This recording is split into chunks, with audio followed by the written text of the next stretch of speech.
My husband admitted that he's in love with another woman he met online, and now he's proposing that we open up our marriage, but I don't even know what to feel anymore. I, 33F, have been married to my hubby, 34M, for 4 years, and we've been together for 12 years. After a lot of financial struggle, we bought a house and we are now planning to have kids. Thing is, a few months ago, my husband fell sick and had to stay home for a while. He decided to pick up an online game and started having weekly sessions with a group of players. Among them is a girl, 30, I think, and long story short, he fell in love with her. He broke down crying a month ago and admitted it. He told me it built up so gradually he didn't understand how he felt until it was too late. They started texting privately after meeting and eventually had one-on-one calls together. Then at some point, he said, she told him she was in love with him and he realized it was mutual. He said he told her it was impossible but loved her too. They tried to be just friends but they couldn't resist and continued to show affection for each other. He showed me the text but also ventured into sending explicit photos. She asked if she could meet him face to face but he refused. So he told me all of this, apologized over and over again and told me he couldn't control himself, and while he loved us both, it was me he would choose no matter what. I was still very upset and slept at a friend's that night to gather my thoughts. I decided to forgive him because he clearly felt guilt and wanted to work it out. I told him that while I was deeply hurt, I still appreciated him coming forward to me and being honest about what happened. We got into long conversations about how we were feeling in our relationship. I accepted he could love someone else but said I didn't like how he handled it. He agreed. And then yesterday he asked if I was comfortable opening up the marriage to polyamory. He said he still wanted to live with me and have kids but can't erase nor ignore the feelings he has for her. He says he wants to do it right and let us both see other people, with clear boundaries and communication, and still be present for one another. I'm gonna be honest, it made me very uncomfortable at first. We have several friends who are poly, I know more or less how it works. But I never really thought about getting into it myself. I am not against it, it just never crossed my mind before. I'm trying to think it through but it's a lot to take in. Sorry my writing is probably messy but it's kind of hard to focus. I guess it's too early to decide and we have a lot more to discuss beforehand, but still. Could you guys give me your opinions on this? Thanks a lot. First update, 2 weeks later. Hey guys, first off, sorry I didn't reply to all your comments. I'm very thankful for them. They helped me realize hard, but fair, truths about the whole situation. I waited for a bit to think about it all and had multiple long discussions with my husband. I wanted to confront him before making a final decision. To answer some of your questions, the other girl wanted to meet him, but they never did. Partly because my husband refused, but honestly, mostly because she lives too far from here.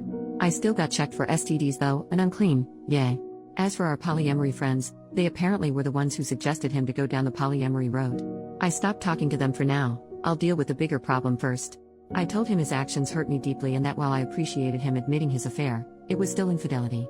I told him what you guys said, that turning it into polyamory was merely green-lighting the affair after the fact. That polyamory should be built on mutual trust and communication, which he already broke. That I didn't feel respected. It destroyed him. He said he already knew, deep down, but didn't want to admit it, neither to me nor to himself. We both screamed and cried a lot. He finally admitted he wanted to open the marriage for selfish reasons. He is very sorry.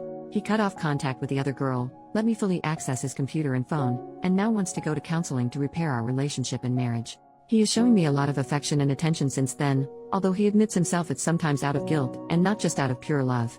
And now I want to make it work too, but, am I? Or is it sunk cost fallacy? I don't know. Our first session is in 2 months, the earliest we could get, and every day I change my mind. Literally yesterday I wanted to leave him, while today I think it's worth giving it a try. Because we've known each other for so long, we understand each other on a very deep level, share a lot of interests, and have already built so much together. He was there for me during hard parts of my life. He took responsibility for his actions and is really trying. Plus, if I leave him, I'd have to start my life nearly from scratch, find a new place to live, go back into dating for the first time in 12 years. I don't want to lose everything. It sounds very hard and scary. Am I not too old for this? But at the same time, that's a form of denial, isn't it? It doesn't matter if those years were good, it's not going to be the same. Even if he gains my trust back, even if I forgive him, I'll never forget. I think he is genuinely remorseful, but isn't it too late for that? I'm too empathetic. Him being present now doesn't erase what was done. Do I want to stay not because I still believe in this relationship, but because don't have the strength to ask for a divorce? Because it's the easy choice, some kind of codependency? I have no idea. I can picture both paths clearly, and it's tearing me apart. I am lost, maybe even more than I was when I wrote my previous post. I've lost sleep and appetite, and I'm not sure I enjoy anything in my life anymore. I booked an appointment with a psychologist, for me alone, to help with this whole thing. I am sorry, at this point, I am rambling. I know I am the only one who can decide what's okay and comfortable for me or not. It's ultimately my choice and my choice only. The emotional hell I am going through just makes thinking about that choice very hard and paralyzing. I'll go to both therapies and try to see what to do from here. I'll try to update, but it's probably going to take a while. I am sorry. I want to thank you again for your support, and I am sending you guys a lot of love. Edit to add, a bit of information I should have mentioned but didn't because putting all of that into writing without omitting something is much harder than I thought. He cut off contact with her because once he told her he was married and wanted us both, she just ran away and broke up with him. There are times since then where my husband starts feeling sad or angry because of what's basically withdrawal. And for that he's smartly sensible enough not to blame me. What kind of marriage did we had before this crisis? It will sound so naive. It's my first and only romantic relationship. We were very close and basically grew as adults together. We could talk about anything and understand each other. We shared the same values and interests. What changed, I think, is that we got into a routine and he got bored. During our argument he said he was addicted to the attention the girl was giving him and that he felt I didn't show him I was in love with him enough anymore. I told him that even if it was true, he should have told me instead of having an affair. On one hand I have my faults too and I could accept this as one of them, on the other I was taking care of him and the house while he was sick. I don't think he believes it, I don't think he means it. But it makes me wonder whether I was actually a good wife for him. Even though I am not responsible for his actions. Thanks again for your support y'all. It's a lot to process but it helps me so much. Second update, 3 months later, a huge amount of things happened since then. I'll quickly summarize, it was a very, very unpleasant ride. So, soon-to-be ex-husband had an emotional affair online and tried to make me green-light it by asking for an open marriage, where we'd be allowed to have side adventures. I refused and his affair partner dumped him. He begged me to try to reconcile with him, to which I agreed while I was actually trying to prepare my exit. We both went to individual therapy, still am. We separated temporarily 3 times, but every time I came back, it went terribly. He was desperate. He kept trying to cross my boundaries, love-bombing me, playing the victim, asking to touch me even though I established I didn't want to, threatening to unalive himself if we were to divorce. I could go on and on. This made me finally realize, along with my therapist's help, a lot of self-reflection in my exchanges on Reddit, that I was in an abusive relationship, which is an important part, actually the most important part, of this update. Please look up definitions and examples of abuse, because I had no idea that what my husband had been doing all these years, even before the affair, counted as such. In his case it was psychological abuse, manipulation, gaslighting, guilt-tripping, blame-shifting, emotional blackmail. Nothing aggressive or mean. Which turned me into a very submissive partner over the years, always catering to his needs while erasing mine. I rationalized everything. It happened subtly and gradually and I was too naive to see it for what it was. His emotional affair and open marriage proposal were the natural continuity of that. Of course, the more I tried to get away from him, the more manipulative he got.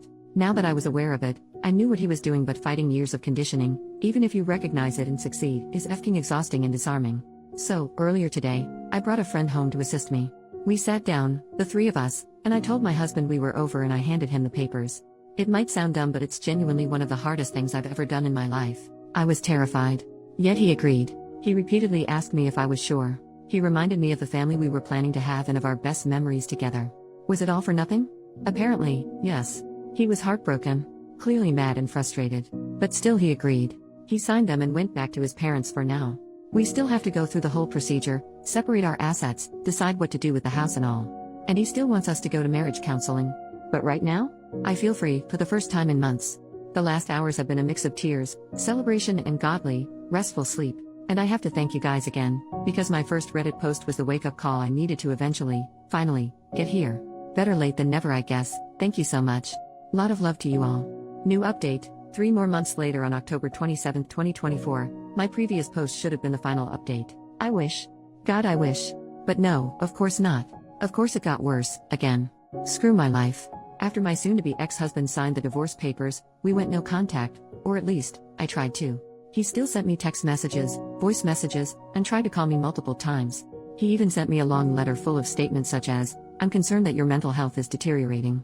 I believe you need antidepressants to help you feel like yourself again," or, "Your trauma is understandable, but it probably makes you want to punish me by making irrational decisions, like divorce," or, "I am afraid you are surrounding yourself with questionable influences that have bad agendas. Please let me help you see it through." He claimed that the crisis was just as hard for him as it was for me. People told me he was escalating and that I should protect myself. I should have listened immediately, but I didn't react soon enough. Then he came to our street. He arrived uninvited and pleaded with me to give him a second chance. He said he wanted to be there for me and for us, insisting that he didn't deserve any of this. I started to feel distressed. He saw that I was unwell and wanted to comfort me, so he hugged me. But I didn't want to be touched. I'm pretty sure I told him no. I think I screamed no multiple times, but my memory is fuzzy. Either I misremember, or I did say no and he ignored it and didn't stop. I know it's just a hug, but it triggered a severe panic attack. He called emergency services, telling them he was worried about me because I wasn't myself. I had to ask the paramedics to make him leave. After that, he told me he was there for me if I needed him, but he thought we needed space. He contacted half our social circle to inform them that I was unwell and needed support: our mutual friends, my colleagues, our neighbors, my physician. People reached out of the blue to ask if I was okay. I became paranoid and unsure of who to trust anymore. Close friends, my therapist, and people here helped me see things more clearly. My lawyer filed a restraining order against him, but unfortunately, it was refused. Not enough concrete evidence of a threat apparently. I want to scream. We submitted a second request, which is currently being reviewed. In the meantime, I've moved into an apartment of my own. He doesn't know where I live. Hell, almost nobody does. I constantly wonder how he reacted when he found out. I'm still paying my half of the mortgage because nothing has been decided regarding our house yet. It's financially very hard for me, but I do feel safer. I am feeling much better, although I remain haunted by constant stress, sleep disorders, nightmares, nervous tics, random bursts of tears, and rushes of anxiety. My physician prescribed me sedatives. They do make it easier. I realize I'm isolating myself more and more. I try to fight it, but I'm really afraid that sensitive information could leak, even accidentally. I've started reaching out to my closest friends again, as much as I can. I'm trying to come back here on Reddit. I keep going to therapy, it's necessary. Because one part of me, the part he cultivated for so long, urges me to stop all of this and to go back to the house, cancel the restraining order, cancel the divorce, call him, apologize, and repair our relationship. It would be insane. I'm not going to do that though. I do not listen to that little voice. I don't. But when your defenses are attacked over and over again, it becomes incredibly hard to reason properly. I can't wait for the divorce to be over. I just want to move on and I want all of this to be behind me. I'm sorry this is bleak. I wish I would have left sooner. I just hope this can help someone, anyone.